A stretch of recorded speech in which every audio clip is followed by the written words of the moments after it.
record na hindi ka talaga, sasabihin mo, hindi ka magtataka pag sinabi mo na si Lito Lapid ay numero 1 magnanakaw. Ito ang Wow Trending. Naging usap-usapan ngayon ang dalawang mansyon ni Senador Lito Lapid na kulay puti at kulay tsokolate.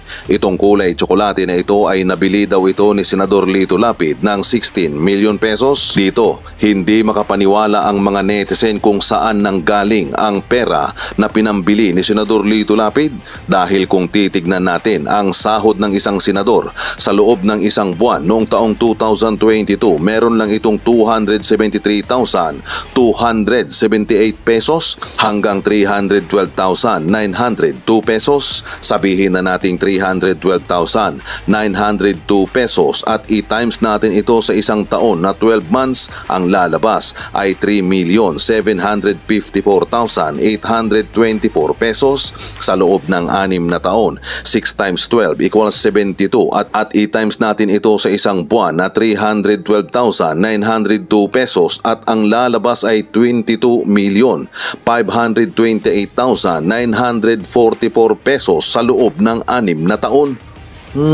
Dahil ayon pa nga kay Toto Kausing na 1 milyon di umano ang kinikita kada araw noon ni Senador Lito Lapid sa kware ng Lahar sa Zambales. Numero 1 daw itong magnanakaw ayon pa kay Toto Kausing dahil mula daw nang pumasok ito sa politika dito na nakabili ng 2 mansyon si Leon Guerrero. Itong mansyon na ito na kulay tsokolate na nasa Angeles City, Barangay Pampang, binili ni Senador Lito Lapid noon sa halagang 16 million pesos. Iba pa yung kulay puti na pinakita ni Bernadette Simbrano sa kanyang vlog na merong palayan. Sa harap merong fish pan at dahil nga sa lawak ng lupain na ito ay kailangan mo pang sumakay ng golf car at makabagong traktora na gamit pang-ani ng palay. Ito din ang gamit ng mga bansang Japan, Korea at Taiwan at marami pang iba. Walang ingay noong una ang buhay politika ni Senador Lito Lapid, pero nung pumutok ang isyu ng Pogo sa Porac, Pampanga, dito na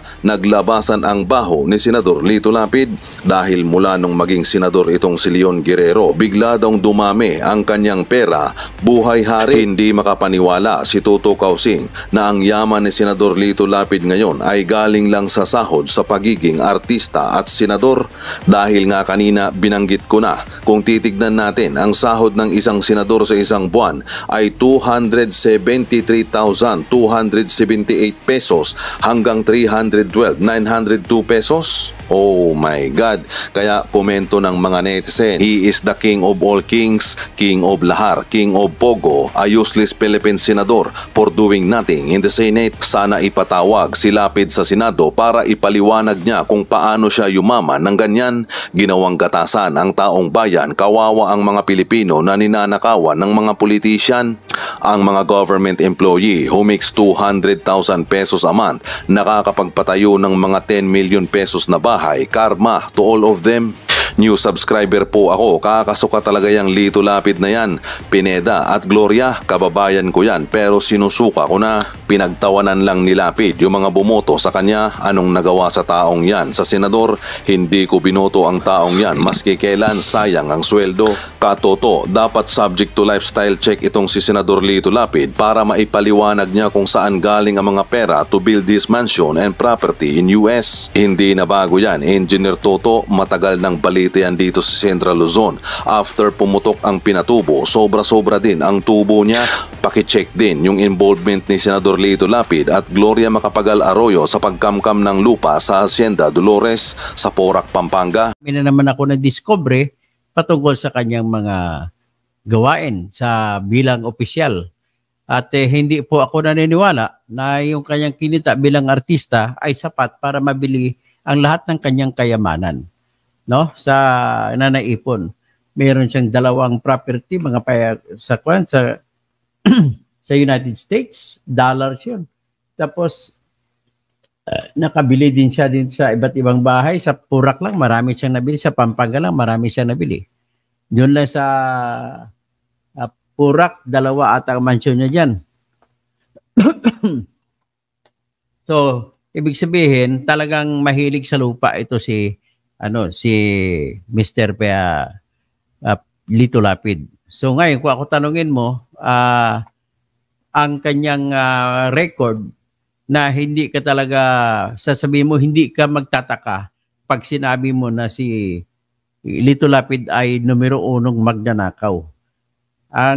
Nung natalakayan natin ng isang araw, nauna tayo, tinalakay natin na binigyan din siya ng parte sa lupa diyan sa 106.4 hectares na kanyang nakuha, na binigay, na may pag-ari ng tinatawag na sisters daw o brothers ng mga Cruz na representa ng kanilang anak siguro o kapatid na si Roberto Pert Cruz, na siyang nangungulo sa kumpanya na Victoria Tourism Park at siyang nagmamayari o namamahala ng 106.4 hectares. Actually, bago pa yung maliban pa sa 106.4 hectares sa Purac, Pampanga, may kinamkam din siya ng mga katabing lupa.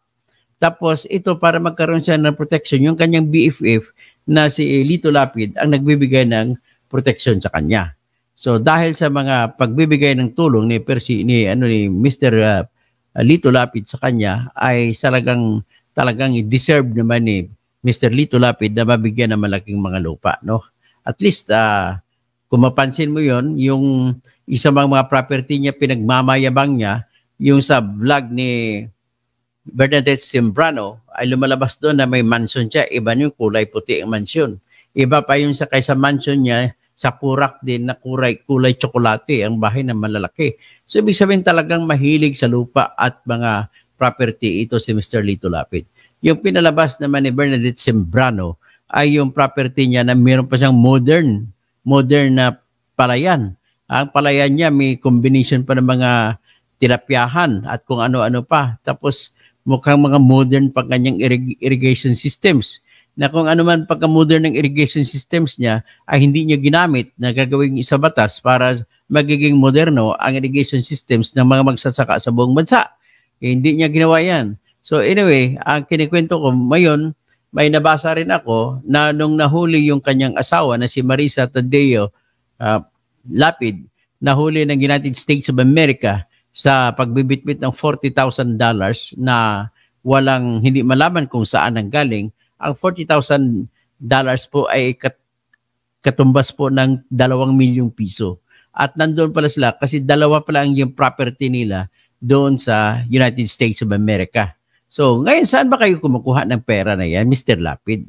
Hindi naman ako maniniwala na sa pagka-artista mo nanggaling yan. Hindi ko naniniwala na nanggaling yan sa yung mga pelikulang Valiente at pelikulang Leon Guerrero. Hindi po ako naniniwala. Malaki ba kinita mo ron? Actually nga, kaya ka pumasok sa politika kasi humina na yung kita sa politika, sa pelikula. Kaya pumasok ka sa politika, pareha lang kayo ng kaisipan ni Bong Revilla. Kaya yung mga naglalao sa pelikula, pumapasok sa politika. Yan po ang trending. Ganon din si Jinggoy Ejercito Estrada. Dahil wala ng kulay ang kanyang karera bilang bida-bida sa mga action movies, ay pumasok naman sa politika. So ganun po, kaya wag niyo na kaming lukuhin mga Pilipino, na kunwari nanggaling sa kung saan-saan. So ngayon, ito naman sa dinami-dami mong property ngayon, hindi ka pa tumitigil sa pagnanakaw. Matanda ka na pero hindi ka pa rin tumigil sa pagnanakaw. At believe naman ako sa iyo, hindi ka nga nakatapos ng high school, ay marami ka pang property kaysa sa akin. Biro mo, ako gumraduate ako na sa Mindanao State University scholar na bilang graduate ng Bachelor of Science in Civil Engineering. Pareho kami ni Batang Maynila 2H na civil engineer. At license kami pareho. Ikaw, hindi ka nga eh. Tapos, hindi ko alam kung paano yumaman. Pag sinabi pa nga, knowing Miriam Santiago, turuan mo naman kami. Sinabi niya kay Janet Napoles, turuan mo naman ako kung paano yumaman. Biro mo si Miriam Santiago na napaka matalino ay nagtatanong pa kung paano yumaman. So, yan po ang ating pag-usapan sa ngayon, si Mr. Lito Lapid. At isa pa, ang aking isapapan sa inyo, bilang patunay talagang magnanakaw siya, kinasuhan po siya sa fertilizer fund scam.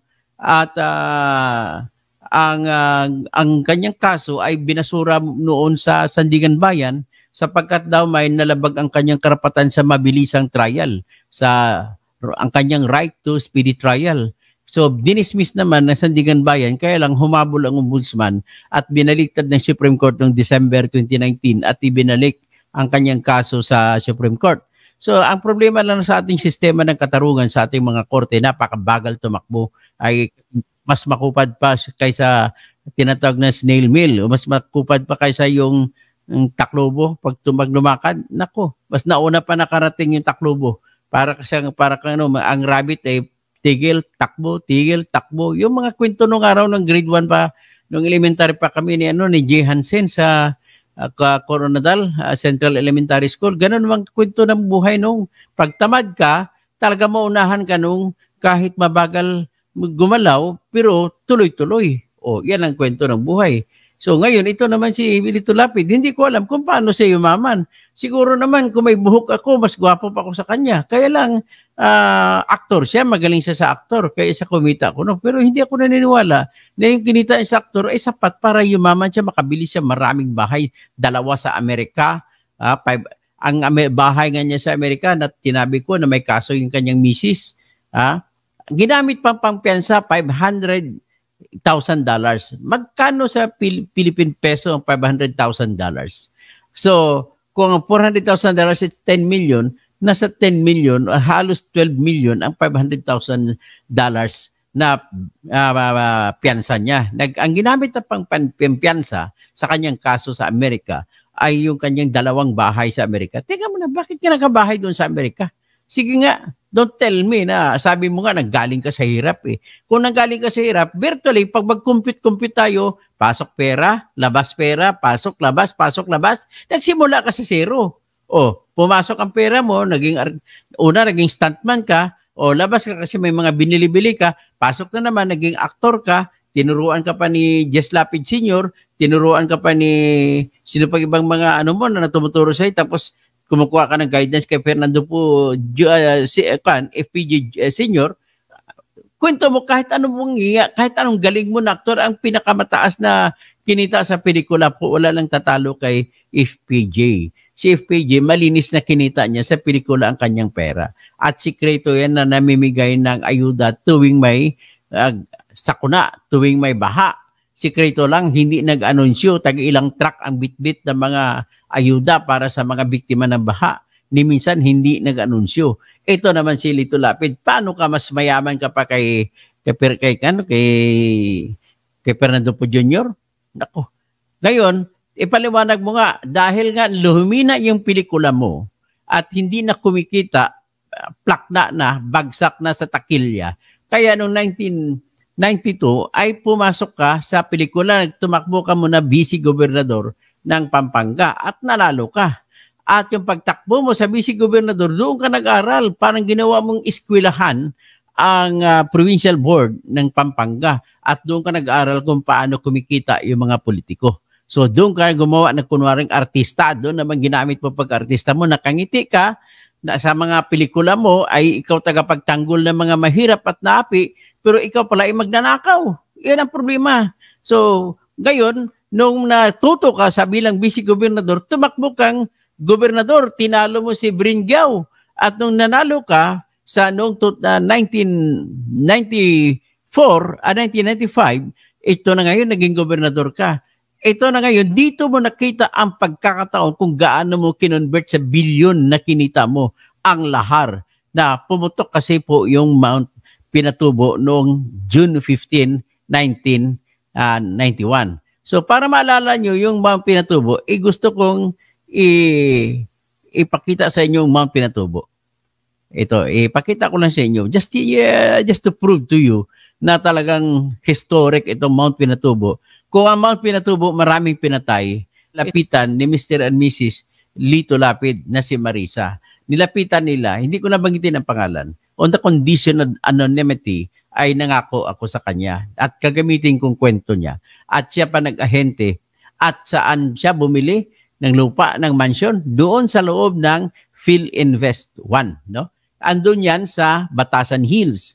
Yung PhilInvest 1 ay pinakasikat nung araw yan dyan sa area na yung banda, sa Commonwealth area. So bago ka pumasok ng Batasang Pambansa, yan, kaya bumili sa dyan, at ang nangyari pa, tuso talaga. Alam mo na, yung kaibigan ko, naging kaibigan ko na broker, ay nawala. Nung nakilala na ni Mrs. Lapid at saka ni Lito Lapid, ang may-ari, ay dumirekta na sila. Hindi na nila kinausap yung kanilang broker. So direkta na sila nagbayad doon. So saan nila kinuha yung pera na 6 million na pinambayad nila? Ay di, siyempre pa, gobernador siya noon, kumita siya sa lahar. Biro mo naman, tanungin mo kung magkano kinita niya sa lahar. Sa estimate, nalaman na lamang natin nung nanalong gobernador noong 2007, si Father Ed Panlilio, na kung tawagin sa mga Kapampangan ay si Among Ed, ay napatunayan ni Among Ed na sa maliit na share o bahagi na kinikita ng probinsya sa kada truck, sa kada tipping ng truck, ay kumita pa ng 1 milyon, mahigit 1 milyon isang araw sa probinsya. Sa kinikita na yon, may binibigay pa na 40% sa municipality, sa bayan kung saan nakikita yung lahar. At sa mga barangay, binibigyan din. So despite the fact na patunayan ni Father Ed, Among Ed Panlilio, yung 1 million mahigit kada araw na kinita. So sa isang taon, there are 365 days. So ibig sabihin, kung sundin lamang natin yung konserbatibo na kinita na aktual na pinatunayan ni Among Ed Panlilio bilang gobernador noong 2007 hanggang 2010 ay 1 million a day. So, ganun lang tayo. Ibig sabihin, 2 taon, 3 taon, ay bilyonaryo na si Lito Lapid sa 3 taon lang. So, 1995, 1996, 1999, ay bilyonaryo ka na. Di ba? Sa 1998, tumakbo ka na naman ulit, naging gobernador, pang 6 years mo. So, 6 times, 6 billion na kinita mo. Pagtapos mo ng pagiging senador at pagiging gobernador, kumita ka ng 9 billion halos. Siyempre, hindi ko na binibilang yung ibang kinikita. Pati yung mga share mo kay Bong Pineda sa mga huweteng ay hindi ko na binibilang. Oh, so ang dami-dami mo talaga kinita, Mr. Lito Lapid. So ngayon, ikaw ay, nung ikaw yung senador, gusto mo, kinuha mo ng 2019, nanalo ka ulit na pagka-senador, ang kinuha mong committee ay Committee on Games, Amusement and Sports. Kaya napunta sa iyo yung Games and Amusement Board. Na ang Games and Amusement Board, yun po ang nagbibigay ng lisensya sa lahat ng mga pugo. So ngayon, kung nagbibigay sa lahat ng mga pugo, so ano ang ibig sabihin nun? E di, kumikita ka dyan, tapos ang sinabi sa akin, isa ka sa 4 na senador na mayroong tinatanggap na payroll, sa payroll pala ng pugo dyan sa Pampanga at saka sa Tarlac. So ngayon, magkano kinikita mo ngayon? Aba, napakalaki. Kaya nga talaga, Mr. Lito Lapid, nakakaasar man isipin, pero wala po kaming isip na inggit. Okay na sa akin, nakagraduate ako ng